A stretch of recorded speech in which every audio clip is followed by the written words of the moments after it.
नमस्कार, मैं हूं श्वेता झा और आप देख रहे हैं आज तक। बड़ी खबर इस वक्त की, प्रधानमंत्री नरेंद्र मोदी ने कोविड-19 का दूसरा डोज ले लिया है। अब से बस थोड़ी देर पहले एम्स में प्रधानमंत्री ने कोविड-19 का दूसरा डोज लिया है। इससे पहले 1 मार्च को प्रधानमंत्री ने कोविड-19 का पहला डोज लगवाया था और ये तस्वीरें अब से कुछ देर पहले खुद प्रधानमंत्री ने ट्वीट की है अपने ट्विटर हैंडल पर, और उन्होंने ट्वीट करके ये बात कही है कि उन्होंने कोविड-19 का दूसरा डोज लगवा लिया है। साथ ही प्रधानमंत्री ने यह भी कहा कि एम्स में उन्होंने लगवाया है ये डोज, और वैक्सीनेशन जो है, कई जो तरीके हैं कोविड-19 को हराने के, यानी कि कोरोना को डिफीट करने के, इस वायरस को हराने के, उनमें से एक उपाय, एक तरीका वैक्सीन भी है। तो अगर आप एलिजिबल हैं वैक्सीन लेने के तो अपना शॉट जो है वो जल्द से जल्द लें। उन्होंने लिखा है, if you are eligible for the vaccine get your shot soon. Register करने के लिए उन्होंने कहा है cowin.gov.in पर ये ऐप है जिस पर आप रजिस्टर कर सकते हैं और आप वैक्सीन ले सकते हैं, क्योंकि हमेशा से कहा गया है कि बचाव सबसे पहले जरूरी है। सतर्कता और बचाव जो है वही आपको बचा सकता है।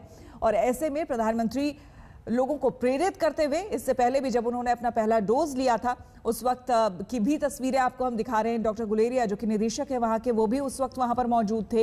हालांकि आज वहां पर कौन कौन मौजूद था इस बारे में जानकारी नहीं मिल पाई है। हिमांशु हमारे संवाददाता हमारे साथ जुड़ गए हैं। हिमांशु, आपके पास क्या कुछ जानकारी, क्या पता चल पाया कि जब प्रधानमंत्री अपना दूसरा डोज ले रहे थे तो वहां पर कौन मौजूद था? क्या डॉक्टर गुलेरिया आज भी मौजूद थे? देखिए, बिल्कुल, जब भी प्रधानमंत्री कोई भी बड़ा कह सकते हैं कि वीवीआईपी आता है तो डॉक्टर गुलेरिया वहां मौजूद रहते हैं। प्रधानमंत्री जब वैक्सीनेशन लें तो ये निश्चित तौर पर वहां पर जो है डॉक्टर गुलेरिया रहेंगे, उनका जितना स्टाफ है वो रहेगा, प्रधानमंत्री कार्यालय के कुछ अधिकारी रहते हैं। तो ये एक कह सकते हैं प्रक्रिया है और ये थोड़ी देर में जरूर पता चल जाएगा कि कितने लोग थे और डॉक्टर गुलेरिया के साथ कौन कौन और डॉक्टर थे वहां पर जब प्रधानमंत्री नरेंद्र मोदी वैक्सीनेशन ले रहे थे। बड़ी बात यह है कि देखिए, आप प्रधानमंत्री नरेंद्र मोदी खुद भी वैक्सीन ले रहे हैं, दूसरों को भी संदेश दे रहे हैं कि आप वैक्सीन लीजिए और कोरोना से बचने का एक रास्ता ये भी है। लेकिन उन्होंने, याद कीजिए, जब पहला डोज लिया था उन्होंने कहा था कि वैक्सीन सभी को लगाना चाहिए और अपने नंबर का इंतजार करना चाहिए। आप याद कीजिए, जब पहला फेज शुरू हुआ था वैक्सीनेशन का, उसमें फ्रंट लाइनर्स, डॉक्टर्स और बाकी लोगों को लगाया गया था। 3 करोड़ लोगों को जो है वैक्सीनेशन का कार्यक्रम हुआ। उसके बाद 60 साल से ज्यादा की उम्र के लोगों को वैक्सीनेशन का कार्यक्रम जब शुरू हुआ था तो प्रधानमंत्री ने सुबह सुबह जाके एम्स में जो है वो वैक्सीन का डोज लिया था और उसके बाद उन्होंने संदेश दिया था। और ये हमेशा वो कहते रहे हैं कि जब तक दवाई नहीं तब तक ढिलाई नहीं, 2 गज की दूरी बहुत जरूरी है। तो ये एक तरीके से कहा जा सकता है कि कोरोना से बचने के कई उपाय हैं, लेकिन अगर आपका नंबर वैक्सीन के लिए आता है तो आपको वैक्सीन जरूर लेना चाहिए, क्योंकि वैक्सीन लेने से आप अपने आप को भी सुरक्षित रखेंगे, दूसरे व्यक्ति को भी सुरक्षित रखेंगे। श्वेता, तो ये एक कहा जा सकता है जिस तरीके से कोरोना के केसेस जो है इस नई वेव में बढ़ रहे हैं, उसको लेकर वैक्सीनेशन का कार्यक्रम भी चले और जिन लोगों ने डोज नहीं ली है वो सोशल डिस्टेंसिंग के साथ साथ जो है कोरोना के जो नियम हैं सैनिटाइज करते रहिए, हाथों को धोते रहिए लोगों। हिमांशु, आपसे बात करेंगे और इस बीच जो और जानकारी आ रही है बता दें कि जो 2 नर्सेज वहां पर मौजूद थी उसमें से एक नर्स पुडुचेरी की है और दूसरी पंजाब की है, ये बताया जा रहा है, जिन्होंने प्रधानमंत्री को आज वैक्सीन दिया था। तो पिछली बार जब उन्होंने फर्स्ट डोज लिया था उस समय भी जिन नर्सेज ने उन्हें वैक्सीन दिया था उसको लेकर भी काफी चर्चा हुई थी। और इस बार पुडुचेरी की नर्स पी निवेदा और पंजाब की नर्स निशा इस वक्त आज उन्होंने वैक्सीन लगाया। और जब फर्स्ट डोज उन्हें लगा था तब भी सिस्टर निवेदिता जो थी वो नर्स वो मौजूद थी, उन्होंने ही वैक्सीन लगाया था प्रधानमंत्री को। और आज भी उन्होंने ही, पी निवेदिता जो नर्स हैं पुडुचेरी की, उन्होंने ही वैक्सीन लगाया है प्रधानमंत्री को।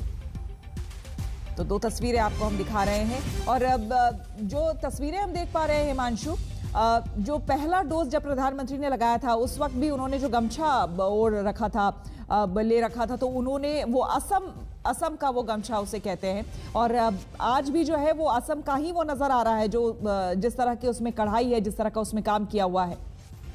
देखिए श्वेता, बिल्कुल, प्रधानमंत्री जब भी इस तरीके के कार्यक्रम में होते हैं तो वो इस तरीके के जरूर ड्रेस पहनते हैं।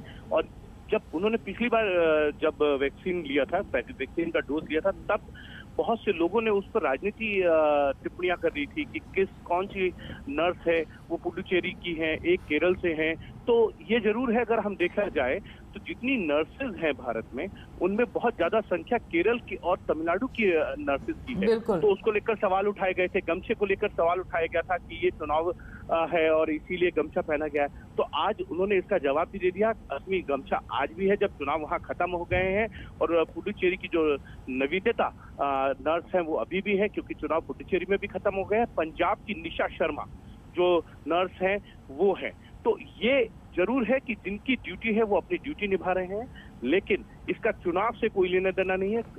इसको लेकर राजनीति नहीं होनी चाहिए। वैक्सीन को लेकर ये एक तरीके से कहा जा सकता है कि लोगों को प्रेरित किया जाना चाहिए, इसको लेकर सवाल नहीं खड़े किए जाने चाहिए कि ज्यादा से ज्यादा लोग जो है वैक्सीन। बिल्कुल, बहुत बहुत शुक्रिया आपका हिमांशु, तमाम जानकारी के लिए। एक और बड़ी खबर आपको बता दें, कोरोना की दूसरी लहर के बड़े खतरे के बीच आज प्रधानमंत्री नरेंद्र मोदी बड़ी मीटिंग करने वाले हैं। सभी राज्यों के मुख्यमंत्रियों से वो बात करेंगे। ये मीटिंग तब हो रही है जब वैक्सीनेशन पर भी विवाद चल रहा है। आपको बता दें कि स्वास्थ्य मंत्री डॉक्टर हर्षवर्धन महाराष्ट्र जैसे राज्यों पर भड़क गए हैं कि वो वैक्सीनेशन को लेकर राजनीति कर रहे हैं। महाराष्ट्र ने, आपको बता दें कि कल ही महाराष्ट्र के स्वास्थ्य मंत्री ने ये बात कही थी कि उनके पास महज अब 3 दिन का वैक्सीन ही रह गया है। इसको लेकर भी उन्होंने कहा था कि केंद्र सरकार को स्पीड बढ़ाना चाहिए, क्योंकि सिर्फ 3 दिन का स्टॉक बचा है। महाराष्ट्र जैसे राज्य वैक्सीनेशन में एज लिमिट को भी खत्म करने की मांग कर रहे हैं। और देश के कई शहर